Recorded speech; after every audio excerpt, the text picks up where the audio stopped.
Timestamp February 4th, 2026.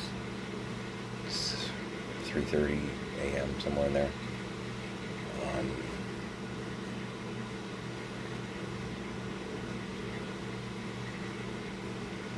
Health check. I feel fine, but kind of have a panic attack going on. Tightness, palpitation. I can feel it. I've been asleep for a few hours, maybe like 4 hours, and I've been up for a couple hours now. Made some coffee, did dishes, you hear the dishwasher in the background. I just kind of woke up, like, startled.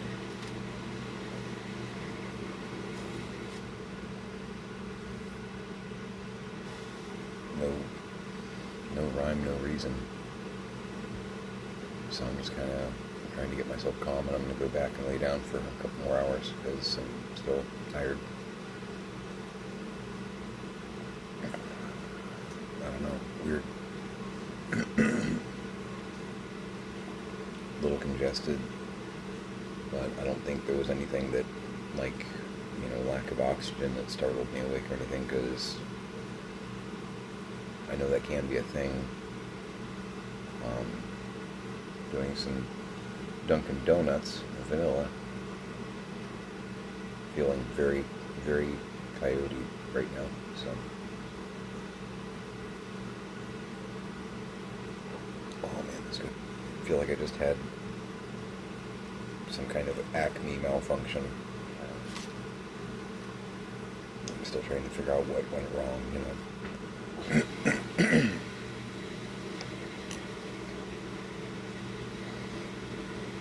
I have to admit. And I really want to get one, but I'm not willing to pay the $20, $25 that I keep seeing on them. I mentioned this like once or twice before. Looney Tunes, Warner, they apparently did an astrology, like, zodiac set of mugs. There's that congestion, I can feel it. Oi! You knocked it off. And I hadn't really thought about it before, but basically every character is, I think Ferdinand the Bull, unironically, is the Taurus. But they have Wile E. Coyote down as the Capricorn because of his determination, his attempting to follow rules and structure and all that. It's a rather unsuccessful Capricorn, mind you, but I respect where they're going with that. Guys, seriously. So it's given me kind of a newfound appreciation for Coyote. I already, love him because he's one of the Looney Tunes gang, and I am a fan, But I hadn't really thought about him in that context before. That may sound weird. But yeah, the mugs came out 20 years ago. So they are not found in stores. And with shipping and everything, because I have kind of a $15 rule on my mugs, which I did bend for that giant size X-Men mug because of what it was. And I did do research enough to know that I wasn't finding it any cheaper than that. So those are normally $30 when you add in shipping. And I paid $18, I think, for that total. Still, because I am a Capricorn, it still hurt me to actually go against my own system, even though it was something that I looked at and passionately wanted.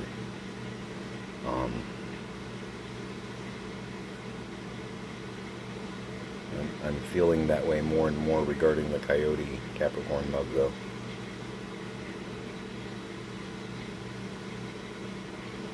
We took, I had 6 sales that went to the post office today, which is a great problem to have. If sales keep up that way, I may talk myself into the Coyote mug, because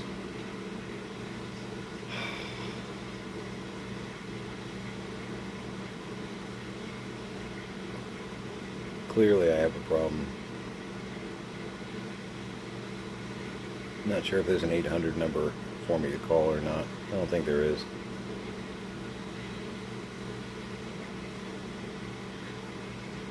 At a certain point, I will stop with the coffee mugs once I've got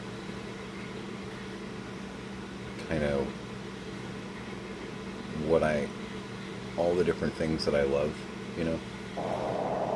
Like, I do want to get another Star Trek mug or two that really... I found a vendor on eBay that has some stuff, and I think it's homemade. I don't think it's licensed, but it's like an original, kind of a montage of the original, like, main players of the original series: Kirk, Spock, McCoy, but also Scotty, Uhura, Sulu, Chekhov. And it's kind of them almost as like a landing party. And it doesn't say Star Trek or anything blaring on it to where, you know, because that kind of annoys me sometimes. Like, I know what it is. You don't have to put the name of it on there. Just give me the image, you know. It's like, oh, it's Star Trek. Oh, I didn't know. You know, unless there's a really good reason for it, don't do it. It's just me. Maybe. I don't know. But like a really cool wraparound of the entire principal cast on the mug. He's got a lot of stuff on there that I may place an order with him once the time is right, you know. Some stuff that would probably make my girl pretty happy. Again, I think it's non-official, non-licensed, but like Lost in Space, Space 1999, some old school sci-fi stuff that more for my girl than me. I love it. I grew up on it too, but some of that stuff is really near and dear to her because that's the stuff that she and her Uncle Richard used to watch together. And he was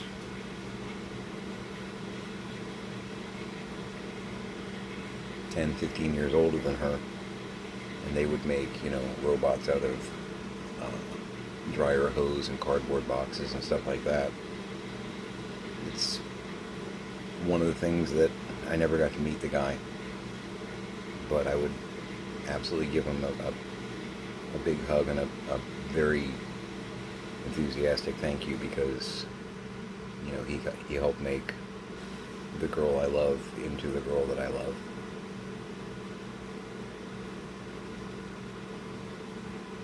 You know, her love of Battlestar Galactica and Star Trek and all that kind of stuff, he was a major factor in that.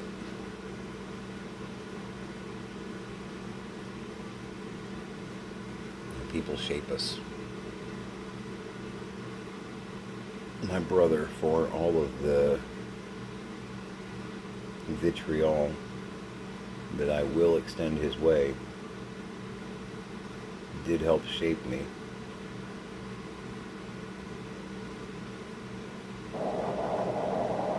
Exactly.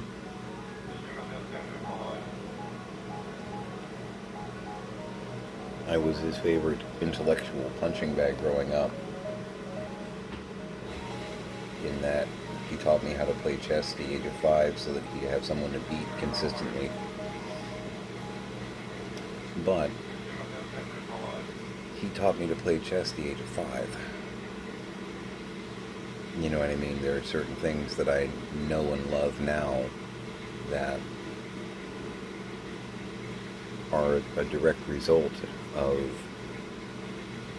a very harsh schoolmaster, so to speak. So, thank you for that. Could have been less of a dick, but I've seen that question come up sometimes with people in interviews. What's your earliest memory?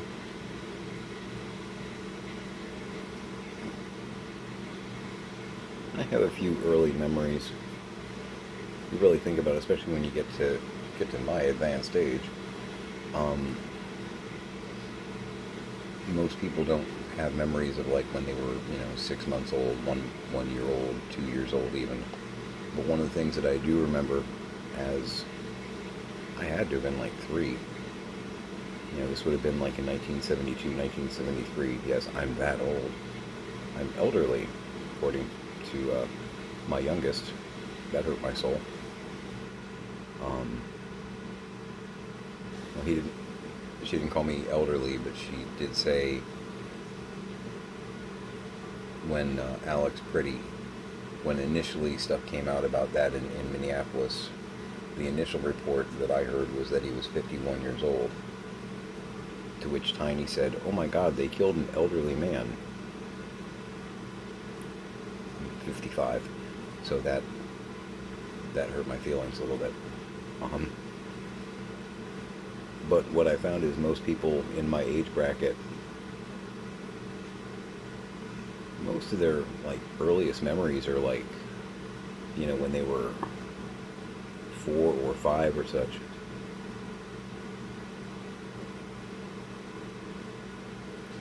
I'm not sure exactly why that is. It's curious though. We were there, we were live, we were recording. Why is that the earliest tape we've got? But one of my earliest memories is as a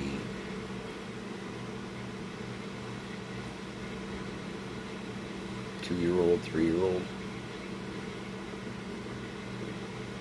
Because I still remember what the family room looked like back in Pennsylvania. And I remember because of these memories. I remember watching Star Trek. This would have been early syndication with my brother.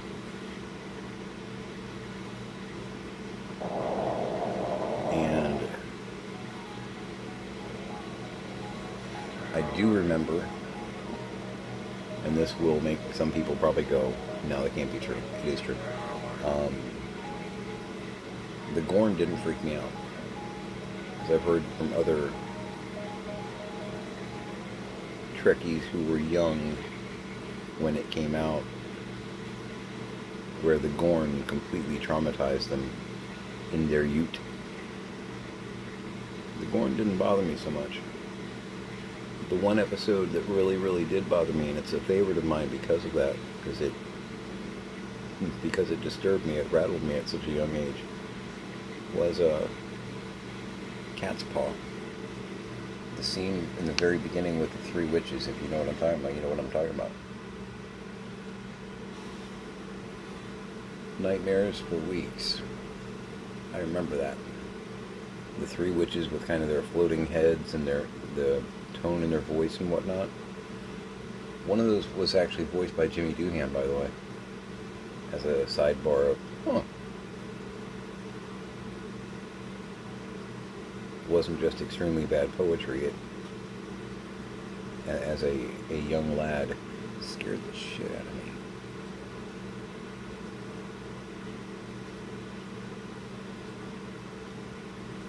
That was some creepy, creepy stuff.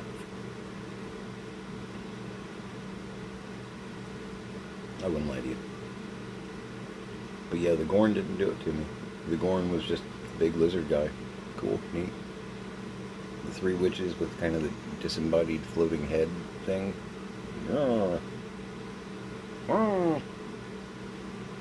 That is not okay.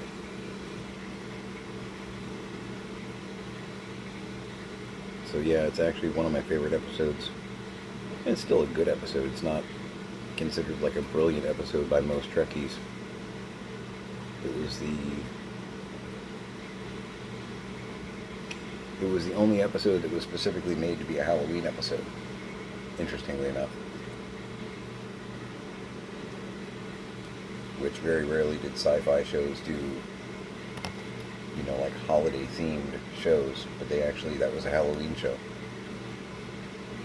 Which is why they had, you know, witches and a black cat and stuff like that. True story. I think it aired around Halloween when it first came out. That was the point of it. But yeah, that. And I gotta be honest, I watch me some Trek. Don't kid yourself. And the remastered Blu-ray original series.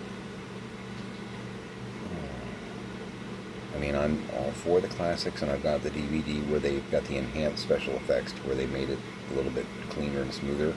And that makes me happy too, because it's pure, but better. You know, the phasers sound like phasers and not photons when they launch, which that always tweaked me. Because sometimes in the old series when they fire phasers, because phasers has that stream sound, but when they activate fire phasers, you'll hear, and that's you're firing torpedoes. Those are photon torpedoes. That's not a phaser sound effect. Bothers me.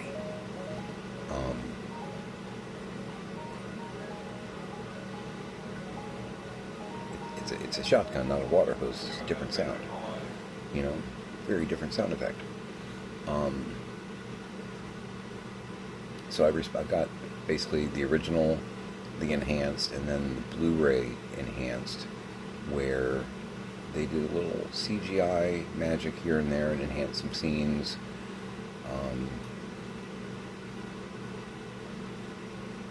It is everything Gene would have wanted them to be able to do, but they couldn't. It's beautiful. It's absolutely beautiful. It brought a tear to my eye. There were some scenes like Amok Time, and if you don't speak Trek, you're like, what is this guy talking about? Amok Time is the episode where Spock goes home to spawn, the Pon farr. That famous scene where he battles Kirk and he's kind of out of his mind. It's that one. They did like a really long shot of Kirk, Spock, and McCoy walking towards the place where they are going to gather for the ceremony. And they didn't do this in the original series. They just kind of beamed down and they're at the place. But in this one, they're walking to it. The Blu-ray enhanced, and they're like walking across a ledge, and you can see the planet Vulcan in the background with all the mountains and whatnot. It's like a really neat long shot. I mean, like Lord of the Rings, kind of like, you know, the Fellowship marching, kind of distant.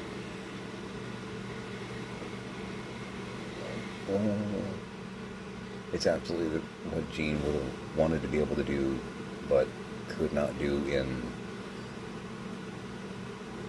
when was that, 1967? Because I think that was that the first episode of season 2? Somewhere in there. Yeah, I'm that dork.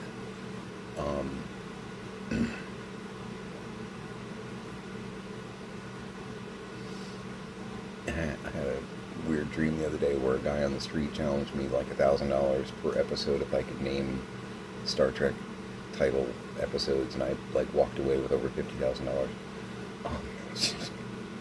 Ridiculous and funny. But you really want to do that? You really want to do that? Alright, turn it up, intruder. Is this going to bother you? Because it would certainly affect the conscience of the king. I am that dork, man. I make no apologies. It's just who I am. But I am also the empath. Okay, I'll stop. Except to say, let that be your last battlefield. I'm still not AI, by the way. I'm real in all my dorkness. Yep. These are coming along. Got some touch-up to do here and there, but we're getting there. That'll look pretty good in the club, right? Yeah.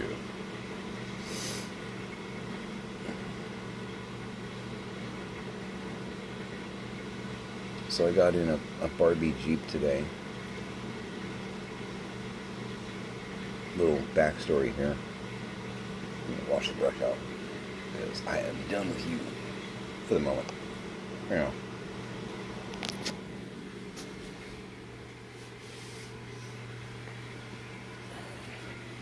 But if I don't wash this out, it's gonna wind up like a Smurf penis.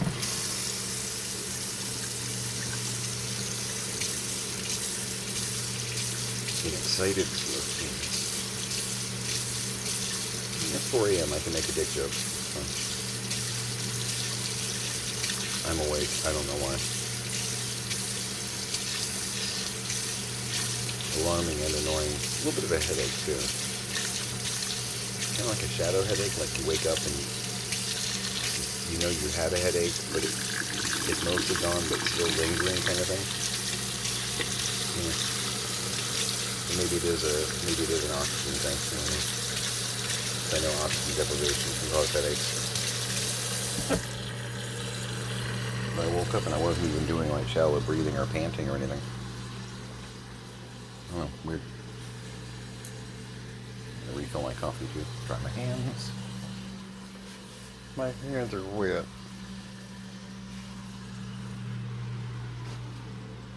But my arms are not too long. I know, I went from Star Trek to Doctor Who.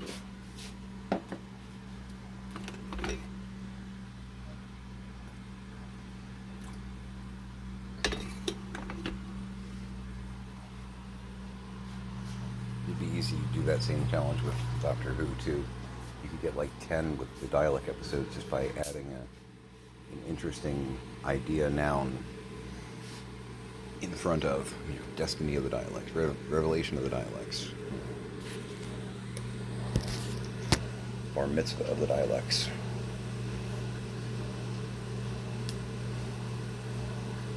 Potluck dinner of the Daleks. Just keep adding stuff there, and you're bound to get a bunch right.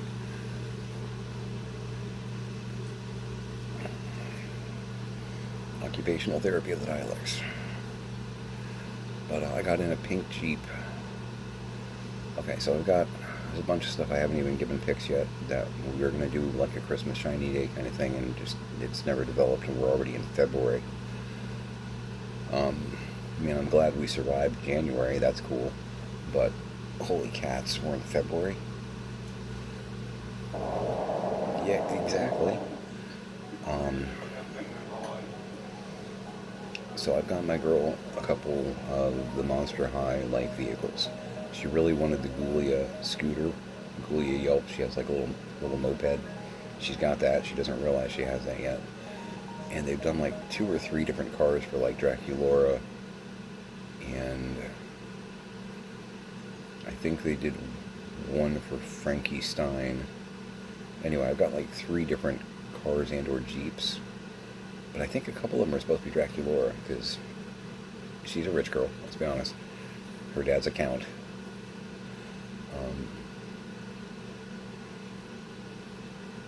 Allegedly.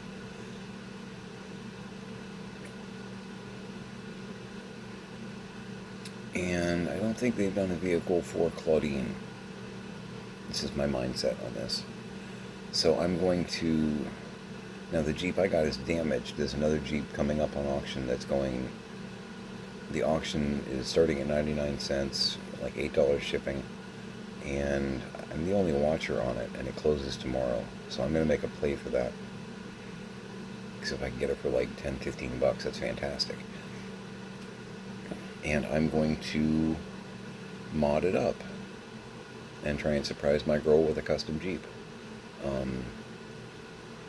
It's one thing that I noticed, and my girl's big on, she likes Draculaura, she likes Ghoulia. Ghoulia Yelps is like her favorite. It's the zombie girl. And she likes Cleo Denial. But that's mainly because she's obsessed with ancient Egyptology, stuff like that. And the props, the costume design, whatnot is like, for the whole run, the whole series is just really top notch. I'm really impressed with them, as a toy guy. I don't do dolls exactly, but wow, you guys actually give a damn. You put some pride into your product. That's pretty cool. You know what I mean? I don't have to be a fan of the line to appreciate the art, the craft.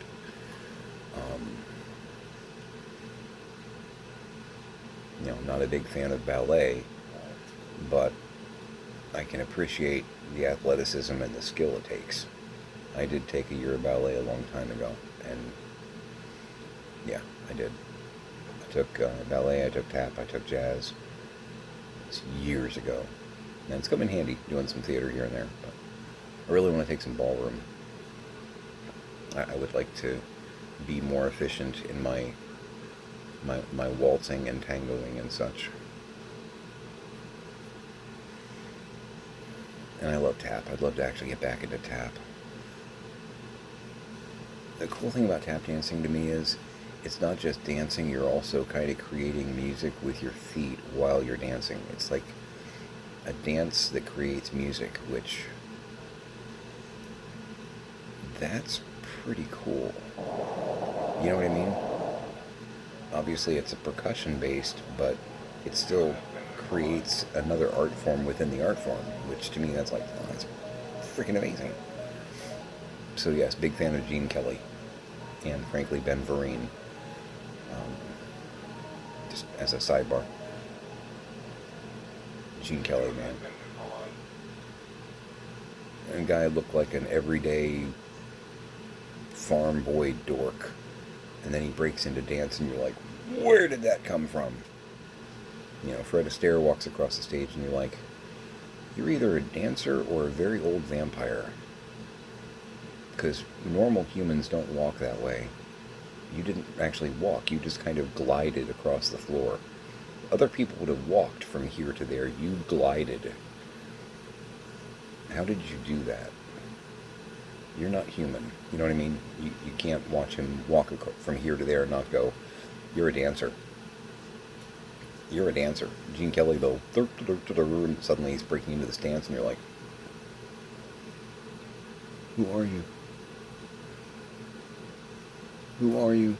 What the hell was that? Great love.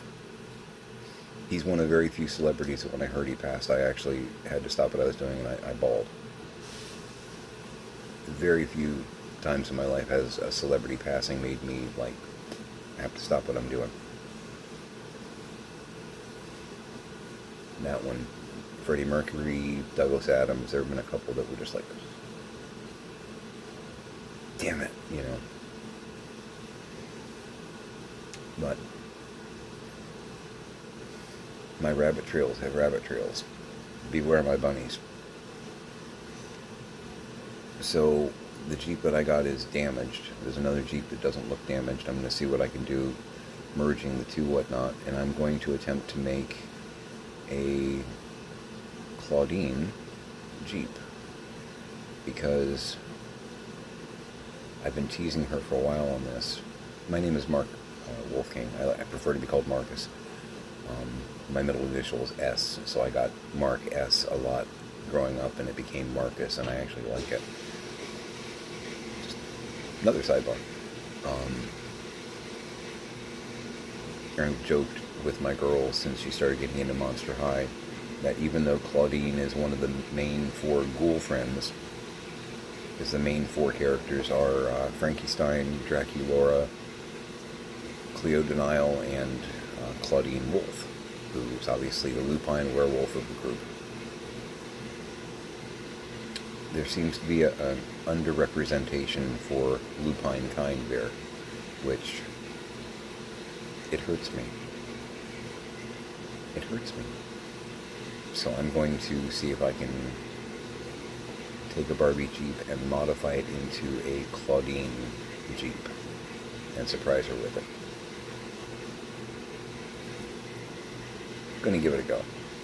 I have some ideas. But I'll show you when. I think I'm going to be able to get that other Jeep without any real issue. It closes tomorrow afternoon. Again, I'm the only watcher on it. And the price, I'm going to get it for probably under $15. and it looks like it's mostly complete, which gives me more things to be able to mod and make work. So here's hoping. But I'll show you progress as I go. I just got to keep it hidden from my girl while I do it, which shouldn't be too bad. I can keep secrets. I'm going to go ahead and sign off here. I'm going to get a shower and try and go back to bed at some point too. So, hug your parents, hug your kids, make it a great day.